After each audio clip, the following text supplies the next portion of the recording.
જય શ્રી કૃષ્ણ. ભારતી શિંગાળા અને વાનગીમાં આપનું હાર્દિક સ્વાગત છે. તો ચાલો આજે આપણે બનાવીશું દૂધીના લાડુ. દૂધીનો હલવો તો બધા જો કે બનાવતા હશે, પણ દૂધીના લડ્ડુ તો ઓછા બનાવતા હોય. તો ચાલો આજે આપણે બનાવીએ. દૂધીના લાડવા બનાવવાની સામગ્રી આપણે અહીંયા તૈયાર છે. તો અહીંયા મેં એક મીડિયમ સાઇઝની દૂધી લીધી છે. વજનમાં જોવો તો 200 ગ્રામ છે. અડધી ચમચી મેં એલચી પાવડર લીધો છે. એક અડધી પોણી વાટકી આપણે ઘી લીધું છે. એક વાટકો મેં પોણો વાટકો લીધો છે ટોપરાનું ખમણ. અડધો વાટકો ખાંડ લીધી છે. અડધો વાટકો મેં મિલ્ક પાવડર લીધો છે અને અડધો વાટકો મેં દૂધ લીધું છે. અહીંયા મેં ગ્રીન કલર લીધો છે. આટલી આપણે વસ્તુ જોશે. તો હવે પહેલાં આપણે આ દૂધીને છાલ કાઢીને ખમણી અને એનું લાડવો વાળીને પાણી કાઢી નાખવાનું છે. તો ચાલો હું આને ખમણી નાખું. તો જો આપણે આ દૂધીને ખમણી નાખી છે અને એકદમ લાડવો વાળીને એનું પાણી પણ દૂધીમાંથી કાઢી નાખ્યું છે. એટલે એકદમ કોરી મસ્ત આ રીતે દૂધી થઈ ગઈ છે. તો હવે આપણે અહીંયા એક લોયું મેં જાડા તળિયાવાળું લીધું છે. એને પણ મેં ગરમ કરવા મૂકી દીધું છે. તો પહેલાં આપણે એમાં ઘી એડ કરીશું થોડું. બસ થોડું આપણે રાખવાનું છે.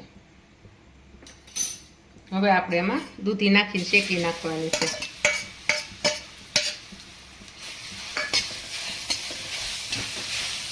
ઘીમાં જ દૂધી શેકવાની છે.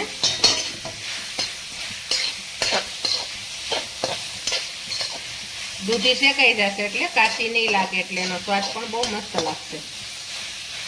પણ આ રીતે એને સતત તમારે હલાવતી રહેવાનું છે.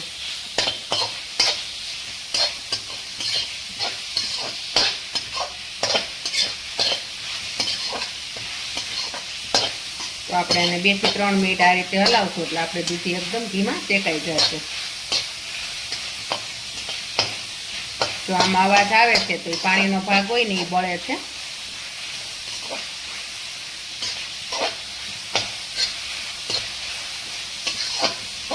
અને આ દૂધીના લાડુ છે તો તમે ફરાળમાં પણ આને ખાઈ શકો છો. અને ફરાળમાં આપણે કોઈને કંઈ પણ વસ્તુ દેવી હોય તો તમે આ લાડુ બનાવીને દઈ શકો છો. બહુ મસ્ત લાગશે. દીધા હશે તો પણ સારા લાગશે ને ટેસ્ટમાં પણ બહુ મસ્ત લાગે છે.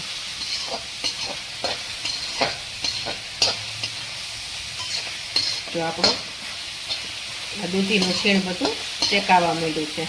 અને હા, તમારે દૂધી ખમણવાની છે તો થોડી જાડી ખમણી હોય ને એમાં જ ખમણવાની છે. ખાવ ઝીણું પતલું ખમણ થાય ને એવી આપણે ખમણી નથી લેવાની. થોડુંક જાડું હોય ને ખમણ થતું હોય એવી ખમણી લેવાની છે. એટલે એમાં વ્યવસ્થિત રીતે ખમણાઈ જશે.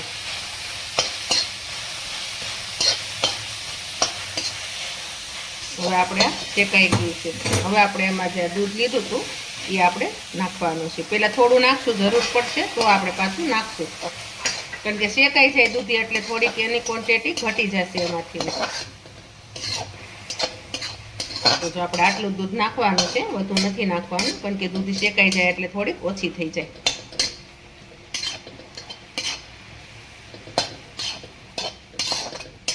હવે આપણે આ દૂધીને આમાં આ રીતે આપણે થોડીક વાર દબાવીને આને ઢાંકીને મૂકી દેવાનું છે. કારણ કે દૂધ છે ને તો દૂધમાં આપણે ચડવા દેવાની છે. એટલે આપણે એને થાળી ઢાંકીને મૂકી દેવાની છે. એટલે દૂધી પણ આપણી બફાઈ જશે અને દૂધ છે એ પણ બળી જશે. સાવ ધીમો ગેસ કરી નાખ્યો છે. ધીમા ગેસે આપણે આને 2 થી 3 મિનિટ સુધી બફાવા દેવાની છે. તો જો આપણે આને 2 થી 3 મિનિટ સુધી રહેવા દીધું તો થાળી ઢાંકીને દૂધ નાખીને દૂધીને તો આપણે જોઈ લઈએ. તો જો આપણું દૂધ પણ સરસ રીતે બળી ગયું છે અને દૂધી પણ આપણી મસ્ત રીતે બફાઈ ગઈ છે. જો આ રીતે આવું થાય ત્યાં સુધી તમારે રાખવાનું છે. હવે આપણે જે આમાં ખાંડ લીધી હતી એ આપણે ખાંડ નાખીશું. હવે ખાંડનું પાણી થશે એટલે તમારે આને સતત થોડીક વાર હલાવવું પડશે. કારણ કે બધું પાણી બળી ગયું છે, પણ ખાંડ નાખો એટલે ખાંડનું પાણી પાછું થાય એમાંથી. હવે આપણે જે ફૂડ કલર છે, આપણે ગ્રીન કલર લીધો છે ખાવાનો, એ આપણે નાખવાનો છે. કારણ કે બજારમાં જે કંદોયા લોકો હોય છે એ એકદમ ગ્રીન કરવા માટે એનો કલર નાખે છે. તો આપણે પણ એ જ કલર નાખવાનો છે. તો જો અત્યારે મેં એટલો કલર નાખ્યો છે, તમને પછી જરૂર પડે તો તમે એમાં વધુ એડ કરી શકો છો, પણ પહેલાં તમારે થોડો જ નાખવાનો છે.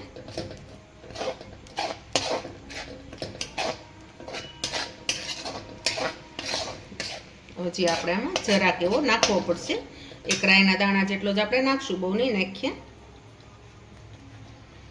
આપણે કલર આમાં નખાઈ ગયો છે.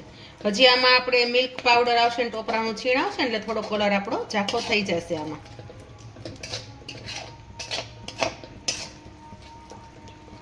જો આ ખાંડ છે એનું પાણી થયું છે તો આપણે આ ખાંડનું પાણી પાછું બાળવાનું છે. એટલે આપણે આ રીતે સતત હલાવવાનું છે, એટલે આપણે ખાંડનું પાણી બધું બળી જશે. જો આ રીતે હલાવતા રહેશો એટલે નીચે જાસ્તે નહીં, બેસે પણ નહીં.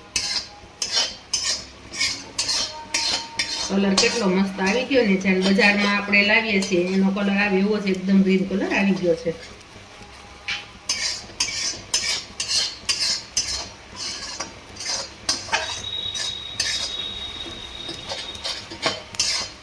આમાં વાર પણ નથી લાગતી. તમારે આ લાડુ બનાવવા હોય તો દૂધીના ફટોફટ બને છે, જરાય વાર પણ નહીં લાગે અને ઓછી મહેનતમાં બને છે અને લાગશે પણ સારું. તમે દૂધીનો હલવો તો બનાવતા જ હોય છે અને બધાના ઘરે દૂધીનો હલવો બનતો પણ હોય છે, તો એ તો સાવ કોમન થઈ ગયો છે. પણ હવે તમે આ નવી કંઈક વેરાયટી બનાવી છે તો તમે આ લાડુ બનાવીને દેશો તો બહુ મસ્ત લાગશે. જો આપણે ખાંડનું પાણી પણ હવે બધું બળી જવા માંડ્યું છે. હવે આપણા ખાંડનું પાણી બળી ગયું છે તો આપણે એમાં હવે ટોપરાનું છીણ હતું એ આપણે એડ કરી દઈશું અને હલાવી નાખશું.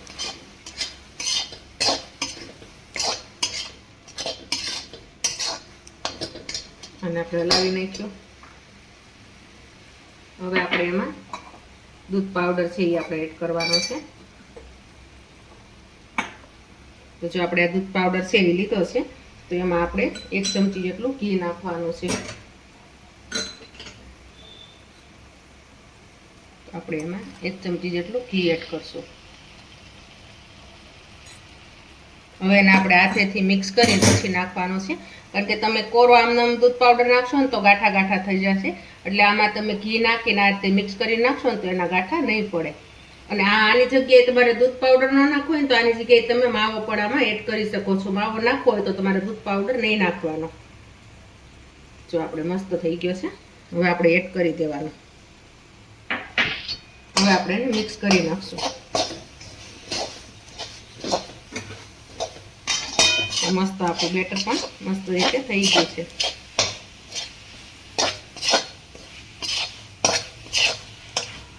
એકદમ આ રીતે બધું મિક્સ કરી નાખશું. તો જો આપણું આ એકદમ લાડુનું બેટર તૈયાર થઈ ગયું છે મસ્ત રીતે. હવે આપણે આ ગેસ બંધ કરી દઈશું અને જે આપણે એલચી પાવડર આ લીધો તો એ આપણે હવે એડ કરી દઈશું. છેલ્લે એલચી પાવડર નાખવાનો છે એટલે એની સ્મેલ રહે. હવે આમાં આપણે મિક્સ કરી દેવાનું છે એલચી પાવડર નાખીને.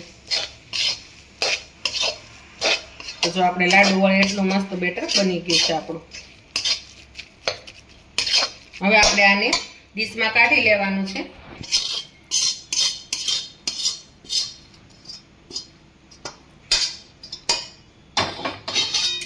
ડીશમાં કાઢીને આને આપણે થોડુંક પોળું આ રીતે કરી નાખવાનું છે અને 2 મિનિટ આને ઠરવા રાખી દેવાનું છે, કારણ કે વરાળ નીકળે ને ઠરે પછી જ આપણે આને લાડુડી વાળવાની છે. ગરમ ગરમ આપણે આની લાડુડી નથી વાળવાની. તો જો આપણા દૂધીના લાડુનું બેટર તૈયાર થઈ ગયું છે. હવે આપણે એને 2 મિનિટ ઠરવા રાખી દઈએ, પછી લાડુ વાળવાના છે. તો આ દૂધીના લાડુડીનું બેટર આપણે ઠરવા મૂક્યું હતું, 2 થી 3 મિનિટ જેવું થયું હતું. તો એકદમ મસ્ત રીતે ઠરી ગયું છે. તો આપણે એના હાથથી લાડુડી પણ વાળી શકીએ એવું થઈ ગયું છે. તો અહીંયા હવે હું લાડુડી વાળું છું. તો આ રીતે આપણે મીડિયમ સાઇઝની લાડુડી વાળવાની છે. બહુ નાની પણ નહીં, મોટી પણ નહીં. એ રીતે આ રીતે ચાવડી આવડી લાડુડી વાળવાની છે. અને અહીંયા અમે ટોપરાનું છીણ લીધું છે, તો આપણે ટોપરાના છીણમાં આખી લાડુડીને બોળી દેવાની છે આ રીતે. હવે અહીંયા પ્લેટ લીધી છે. જો આ રીતે આપણે લાડુડી બનાવવાની છે દૂધીની. આપણે બીજી લાડુડીને પણ એ રીતે જ બનાવી નાખ્યા. અને આ જોઈને જ તે છોકરાઓને તો છે ને, નાના છોકરાના જોશે ને એટલે મન થઈ જશે ખાવાનું. આમી નહીં દૂધીની વસ્તુ કાંઈ ખાતા હોય, પણ આ રીતના હવે તમે લાડુડી બનાવીને દેશો ને એટલે તરત જ છોકરા ખાશે. તો આ રીતે હું બધી લાડુડીને બનાવી નાખું. તો જો આપણા દૂધીના લાડુ બની ગયા છે, એકદમ મસ્ત બન્યા છે, નાના મોટા સૌને ભાવે એવા છે. તો તમે જરૂરથી મારી આ રેસીપી ટ્રાય કરજો. વિડીયોને લાઈક કરજો, શેર કરજો, સબસ્ક્રાઈબ કરજો. જય શ્રી કૃષ્ણ.